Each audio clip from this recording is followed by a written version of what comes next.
Once upon a time, in the enchanting city of Agrabah, lived a young boy named Aladdin. Aladdin was a clever and adventurous boy, but he was also very poor. He lived with his kind and loving mother in a small, run-down house. Despite their hardships, they always found joy in the little things and were content with their simple life. Every morning, Aladdin would wander the bustling streets of Agrabah, hoping to find work or a way to earn a few coins. The marketplace was always alive with the sounds of merchants calling out their wares, the laughter of children playing, and the rich scents of spices and foods from around the world. Aladdin loved exploring the market, even though he rarely had money to buy anything. One fateful day, as Aladdin was wandering through the crowded bazaar, he noticed a mysterious old man watching him closely. The old man, dressed in tattered robes and leaning on a twisted staff, approached Aladdin with a sly smile. "Greetings, young man," the old man said. "I am your long-lost uncle. I have travelled from afar to find you and offer you a great opportunity." Aladdin, having never heard of any uncle, was sceptical, but curious. The old man continued, "There is a hidden cave filled with treasures beyond your wildest dreams. If you help me retrieve a special oil lamp from this cave, you may keep all the other treasures you find." Aladdin's eyes widened with excitement at the thought of riches that could change his and his mother's life forever. Eagerly, he agreed to help the old man, who in truth was a cunning and evil sorcerer, seeking the magic lamp for his own dark purposes. The old man led Aladdin out of the city and into the rugged mountains. After a long and arduous journey, they arrived at a hidden entrance concealed by a large boulder. With a wave of his hand, the sorcerer revealed the entrance to a dark and narrow passage. "Go inside, my boy," the sorcerer instructed. "You will find the lamp in the deepest chamber of the cave. Take this ring for protection, and remember to touch nothing but the lamp." Aladdin squeezed through the narrow passage and found himself in a vast underground cavern.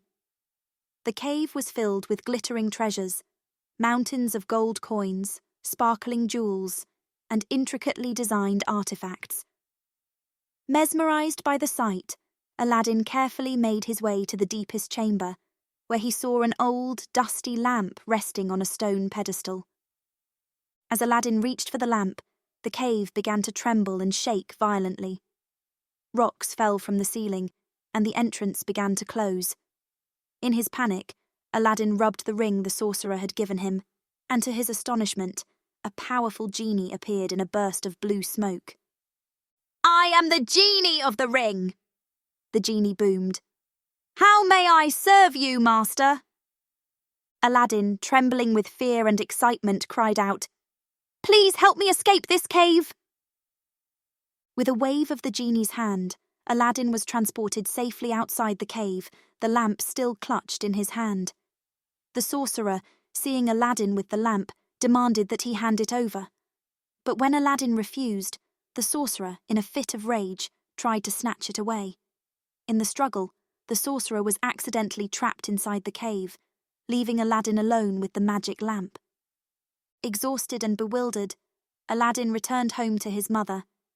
Eager to show her the lamp, he began to clean it. As he rubbed the lamp, another genie, much larger and more impressive than the first, emerged in a swirl of bright light and magical energy. "I am the genie of the lamp," the genie announced.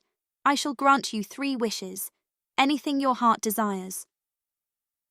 Aladdin, hardly believing his luck, made his first wish. "I wish for a magnificent palace filled with treasures so that my mother and I will never be poor again." In an instant, their humble home transformed into a splendid palace, shimmering with gold and jewels, surrounded by lush gardens and fountains. Aladdin's mother was astonished and overjoyed by the sudden change in their fortunes. News of the magnificent palace spread quickly throughout Agrabah, reaching the ears of the Sultan and his beautiful daughter, Princess Jasmine. The princess was known for her kindness and beauty, and Aladdin had often admired her from afar. With his newfound wealth and status, Aladdin dreamed of winning her heart. For his second wish, Aladdin asked the genie, "Make me a prince worthy of Princess Jasmine's hand in marriage." The genie waved his hand, and Aladdin's simple clothes transformed into a magnificent princely outfit. He was adorned with fine silks, gold embroidery, and a jeweled turban. Aladdin rode to the Sultan's palace on a grand white stallion, accompanied by a procession of servants bearing gifts. The Sultan was impressed by Aladdin's wealth and nobility, and Princess Jasmine was charmed by his kindness and courage. Over time, Aladdin and Jasmine spent many happy days together, exploring the palace gardens, sharing stories, and falling deeply in love. They soon married, and Aladdin moved into the palace, where they began their new life together. However, the evil sorcerer had escaped from the cave and was determined to reclaim the magic lamp. Disguised as a humble peddler, he approached Princess Jasmine while Aladdin was away and offered to trade her a new lamp for the old one. Unaware of its true value, Jasmine agreed and handed over the magic lamp. As soon as the sorcerer had the lamp, he commanded the genie of the lamp to transport Aladdin's palace and Princess Jasmine to a faraway desert. When Aladdin returned and found his palace gone, he was heartbroken and desperate to save his beloved wife. Remembering the genie of the ring, Aladdin rubbed the ring, and the genie appeared once more. "How may I serve you, master?" the genie asked. "Please, help me find my palace and Princess Jasmine," Aladdin pleaded. With the genie's guidance, Aladdin travelled across deserts and mountains until he found the sorcerer's lair. The sorcerer was gloating over his victory, but Aladdin was determined to outsmart him. Using his quick wit, Aladdin devised a plan to reclaim the lamp. Disguising himself, Aladdin approached the sorcerer and offered him a potion, claiming it would grant even greater power. Greedy and eager for more power, the sorcerer drank the potion, which was actually a sleeping draught. As the sorcerer fell into a deep sleep, Aladdin seized the magic lamp. Rubbing the lamp, Aladdin called forth the genie of the lamp. "I wish for my palace and Princess Jasmine to be returned to Agrabah," he commanded. In a flash, the palace and its inhabitants were transported back to their rightful place. Aladdin and Princess Jasmine were joyfully reunited, and the evil sorcerer was banished, never to trouble them again. With his final wish, Aladdin turned to the genie and said, "I wish for your freedom. You have served me well, and you deserve to be free."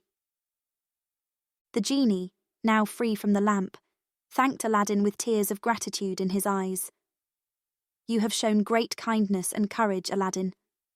I will always be your friend and ally." From that day on, Aladdin and Princess Jasmine ruled their kingdom with wisdom and compassion. They never forgot the magical adventure that had brought them together, and their love for each other grew stronger with each passing day. The two genies, grateful for their freedom, remained loyal friends to Aladdin, ready to lend a helping hand whenever needed. And so Aladdin's life was filled with happiness, magic, and love. They all lived happily ever after, and the story of Aladdin and his magic lamp became a legend told for generations to come.